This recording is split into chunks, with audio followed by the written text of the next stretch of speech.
Hello, everyone, and welcome to another episode of the Wise Decision Maker Show, where we help you make the wisest and most profitable decisions. As always, my name is Dr. Gleb Tsipursky. I'm the CEO of Disaster Avoidance Experts, the future of work consultancy that sponsors the Wise Decision Maker Show. And today with me is Matt Summers. He's the Global Vice President of Culture and Leadership at the NeuroLeadership Institute. We'll talk about the NeuroLeadership Institute a little bit later, but I want to start, Matt, by asking, how does remote work increase productivity from your perspective, from what you've seen with your clients? Yeah, thank you, Gleb. So what's really interesting, this is such a critical question at this time in the post-pandemic era. So what we're seeing are real opportunities. I'm calling it a true transformation, or really a revolution for leaders in organizations to change their perspective on how they see not only themselves, but their employees, as through that lens of person first perspective, especially in the hybrid workplace realities we face now. So what I mean by this is, I think there's a real opportunity for us to build greater in-groups to start with, right? To build greater human connection that maybe we didn't even have when we were all working in the workplace pre-pandemic. There's a solid piece of research that shows us that now more than ever, the brain is craving certainty. The brain is craving human connection and relatedness to other humans around us, even when we're in this place of isolation, and more so than we've ever experienced as a species, really. Yeah? Now, I'll also build on that. So there's some other opportunities that hybrid realities are presenting. One of them, too, is the rate at which we can make decisions effectively. So we can use technology to our advantage to not only feel connected to others, but actually make efficient and quick decisions that are high optimized quality decisions if we use new habits and if we leverage the technology in a meaningful way. And I could talk a bit more about that later on.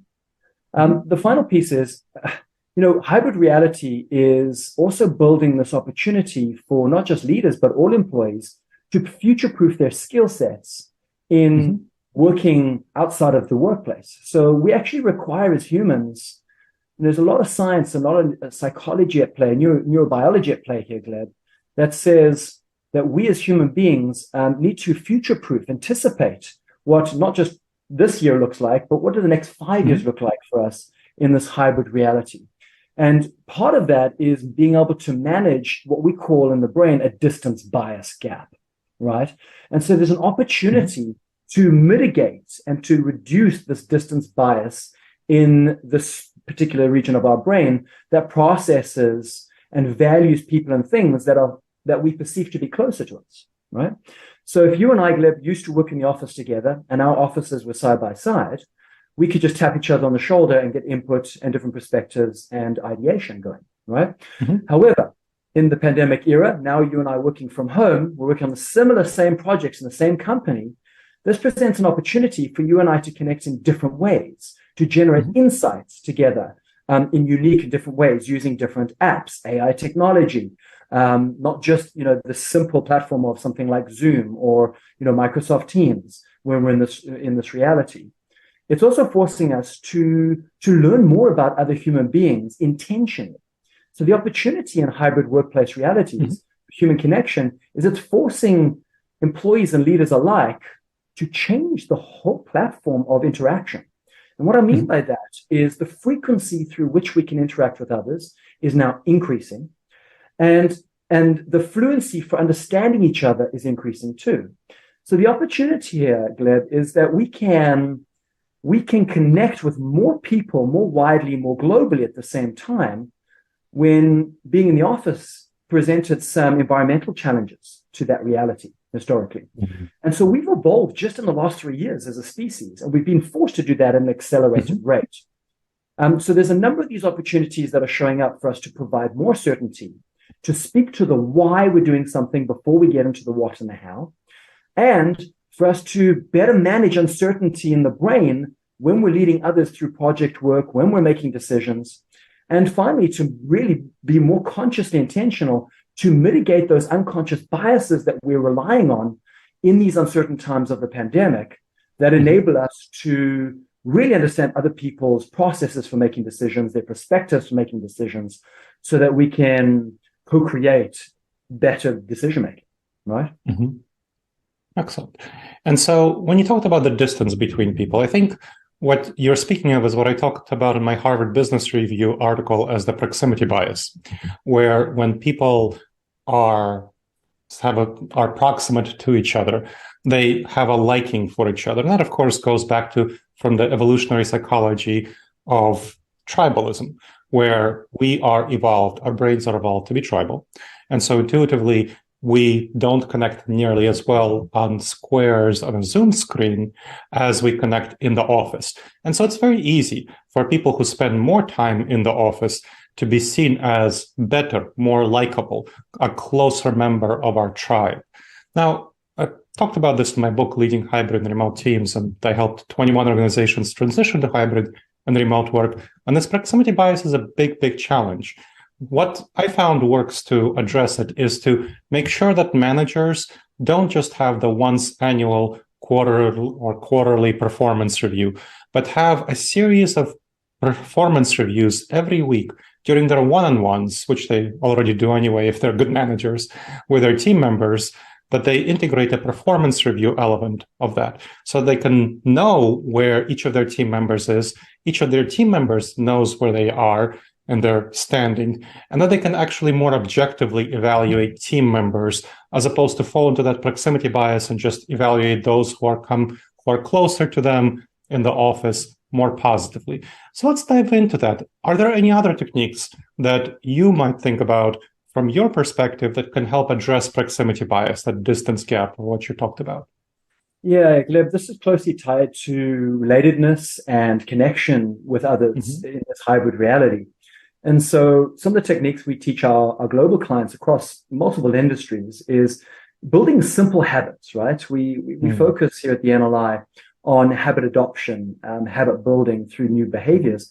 And that's some of the simple habits I would recommend is tuning into things like emotional and cognitive and behavioral empathy, right? So really having a perspective-taking approach to understanding other people's experience. In the modern post-pandemic era, Gleb, what I'm noticing now is our brains have got caught in this trap of survival, right? And so part of that survival predictable response is the distance bias influencing our interactions with other humans. And so what we want to do is we ultimately want to establish, I would say equitable is the word, equitable processes where employees feel deeply valued, right? So if somebody can't be on camera, let's all be off camera, right? If the goal is obviously to all be on camera in hybrid realities, and we explained why, because we can still monitor in the brain the micro behaviors that you're eliciting as I speak to you, right? Sure. I tell my students at the university I work at, that I teach at, that those micro behaviors are those little signals that give our brains that next step on the interaction. And so how we interpret or misinterpret them can really influence how we feel that sense of relatedness, that sense of connectedness, and how we mitigate that distance bias. Here's the other piece to keep in mind. The distance bias is also physical, right? So if I know that you're in a different time zone to me, if I know that you're in a different country to me, or in a different space within the project, like in a different stage of the project, I'm going to create unconsciously an in-group for you or an out-group. And so part of the strategy is to mitigate this illusion of in-group or out-group. So what I want to do is I want to create in-group with as many people as possible. And so the strategy I use here with my own team at NLI, and then we recommend this that our clients try this, and that is to look for the common ground with every employee in your project or within your team or within your organization where possible. And what that means is to close the distance bias gap, have visual prompts that can activate that visual occipital lobe at the back of the brain that help us to remember things, human traits about a person we're going to be working with for a long time. So if I'm meeting you for the first time today, Gleb, and we're going to be working on a project within our organization, as an example, and you are diving straight into the details of work, what we could do is we could do a 180 degrees on that. And we could start by telling us, each other a bit about ourselves, about our personal lives, learning a bit about maybe your hobbies, your interests. And by doing so, we're finding common ground and we're building unconsciously in group as a bias, which serves us when we interact. It also activates a whole different system in the brain called the medial prefrontal cortex, right at the front of the brain. Now, you're familiar with this region of the brain, but what it does for those that are listening is that when we can access and activate circuitry in this medial prefrontal cortex at the front of the brain, we can activate collaborative circuitry, right? So that closes the distance bias gap. We can activate our objective social circuitry, where we are not subjective in the way we react to each other's responses, but more importantly, we can consider each other's responses. We can perspective take. We can, at NLI, we call this tuning in to not only my experience, but your experience too, especially when we're not in the same office together and we're on a platform like hybrid reality, right? Yeah. I think that sort of really valuable points, kind of the empathy.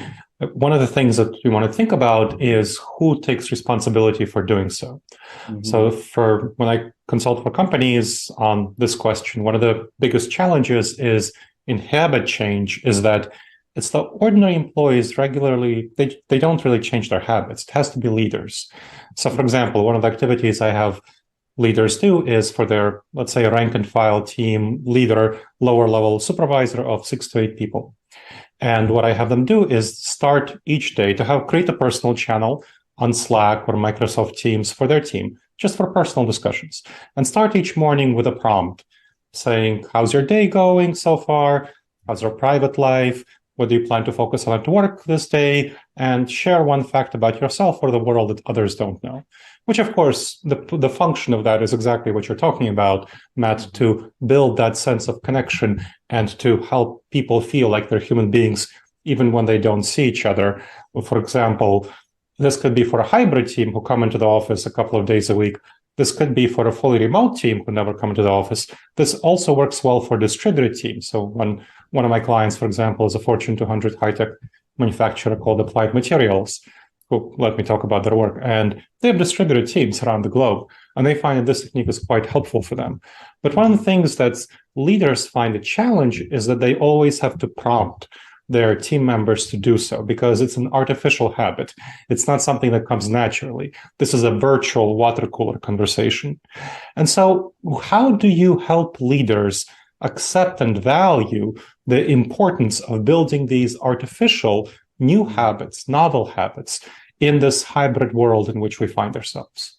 It's such an important question, Gleb. And, somebody asked me this a couple of months ago when I was talking to a CEO of a banking business. And it was fascinating because we have to break the pattern of human behavior that we're seeing in the post-pandemic era, where leaders and employees alike in organizations are experiencing so much change, Gleb, right? There's a lot of change going on in organizations, which means there's a lot of turbulence in the system in organizations, which also means there's a lot of uncertainty, not only in leaders' brains, but employees' brains. The reason why I mention this is because we want to come back to this piece of this refocus, this revolution of breaking human-centric mediocrity. And so as leaders, we need to upskill leaders and refocus the focus of leaders to reprioritize what we're calling human-centric practices, right? That can break that cycle of mediocrity. Now, it's too easy for employees and leaders to hide within the shadows of post-pandemic mediocrity because of their human unconscious biases, the way we predictably respond before the pandemic. The post-pandemic era is literally a whole new map for us in organizations and as leaders. So what I would recommend for leaders to do, first of all, is to adapt to that new map, those new skill sets, to build a common language. So the research shows that when you are adapting to change, which everybody now in reality is build a common language between the manager, the employees, and between the employees and the employees, between the managers and the managers, peer-to-peer, direct report to leader. And so having a common language for how are you going to make decisions? What is your meeting etiquette? How are we going to connect frequently? How do we tap someone on the shoulder virtually and connect with them through Slack or through Messenger or whatever it is to build that connection with each other? And so this common language and the frequency of using that common language is going to be critically important as opposed to a leader who goes through a new education program, learns a new skill set, and then throws these new words out to their team members, right, sporadically in meetings, when that team member has no context as to what that new jargon means, what the new process is trying to achieve. So that leads me to the second piece here, Gleb, and that is, I think we need to get better as leaders in an organization at recalibrating the why we're doing something. So we're moving so fast in organizations. And in my interviews with CHROs, what I see from them is this urgency to, the business's urgency to demonstrate to customers their effectiveness, to hit deadlines, to produce new products, that we've lost sight of the human being behind that engine, right? And so by doing so, what we've done is we've lost sight of the ability to co-create, the ability to connect more frequently, the ability to hear and listen to other perspectives. It reminds me of an interview that I did with Dr. Amy Edmondson out of Harvard Business School. And this was 3 years ago. And I said to her, look, we've got a lot of listeners live and who are saying in the pandemic era, what should leaders be focusing on? And she said, all my years of research are showing that right now, leaders need to get better at listening to understand rather than listening to respond.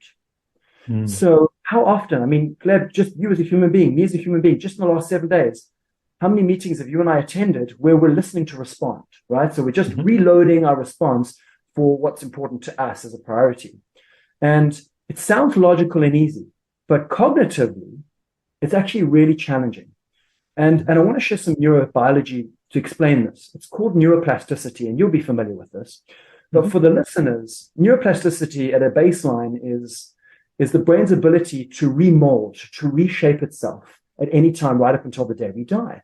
And so leaders need to remind ourselves that we can teach new language, new habits, new skills to our direct reports, to the entire organization, to be shared, to be actioned, to be understood. And when we do that, we close that gap. We build that connectedness. We increase the ability for our brains to build new neurological connections in ways that weren't there before, right? Our brains are very malleable. And so we need to leverage the brain's ability. And we need to, as leaders, think about how do we send reward signals to our team members to keep them in a toward state so that they're not in a threat state and they're not in survival mode, so they can listen, they can learn, they can connect with others. Because I can tell you, in March of 2020, my brain's ability to connect and really listen to others was at an all-time low, if not zero. Sure. Because I was so focused on where can I get food from for my family this week while everybody's emergency shopping. Right? Sure. That makes sense. Yeah, I'm glad you mentioned Amy. She was one of the, she wrote an endorsement for my book so she's a great person and a very respected scholar. Yeah. Now, you've talked about a lot of techniques. Now, let's go back to the institution, the NeuroLeadership Institute, that helped create these techniques. Tell me a little bit more about the NeuroLeadership Institute, your clients, who you work with, and how you come up with these techniques. Yeah, thanks, Gleb. Happy to share that. Something I'm very passionate about in my role. So the NLI, the NeuroLeadership Institute, we're truly a global organization. We're across 24 different countries. And really, we're really dedicated to making, I would say, organizations more human through science, right? So understanding what we know about the human brain, how it functions, and then how do we translate that knowledge and that research into human daily practice, into habit adoption, behavior change, right? And so we work with 62% of the Fortune 100 companies. And essentially, we partner with them to develop their leaders and to transform their culture. More than 2 million employees at over 180 organizations have new habits as a result of working with us. So that's really exciting. It gets me out of bed every morning. Actually, in one study I can share with you, Gleb, we saw 78% of 9,500 participants across 30 different organizations deliberately mitigating biases as a result of working with us every single week. So applying a new behavior, a new habit, let's say, to making decisions or to building psychological safety, right, on 2 to 3 times a week, which was very powerful. Yeah, and so for me, that's like the hallmark of truly systemic change in organizations at scale. And so to summarize that, I think what we do is we aim to transform leadership through the application of neuroscience and research. And so we enable leaders to facilitate what we call insights in the human brain, right? On having better conversations, breaking the biases you and I have been talking about today, being more inclusive, right? Having a growth mindset, learning to ask for feedback, using a science-based approach. All of these are kind of, I would say, the cornerstones of what we do within the organization. Excellent. Thank you for sharing that really valuable information about hybrid work and remote work and how the NeuroLeadership Institute can help facilitate new leadership in this world. Are there any last thoughts that you want to leave our audience with, Matt? Yeah, thanks, Gleb. This has been a really rich conversation for me. In parting words, I would say to anybody listening to this, let's rise to the challenge. I'm deeply passionate about changing leadership across every industry and every organization, as are you, Gleb. And by doing so, I think we need to pay a lot of attention to the mediocrity we're seeing in the post-pandemic era. This quiet quitting, people just getting by. And so how do we re-energize, reconnect, tune into other people's experiences so that we can really amplify the quality of the work that we're seeing in organizations and really shifting from not just business outcomes, but finding the balance between business outcomes and human-centric outcomes, right? So really, let's reinvest. And this is to all HR leaders, CHROs, CEOs.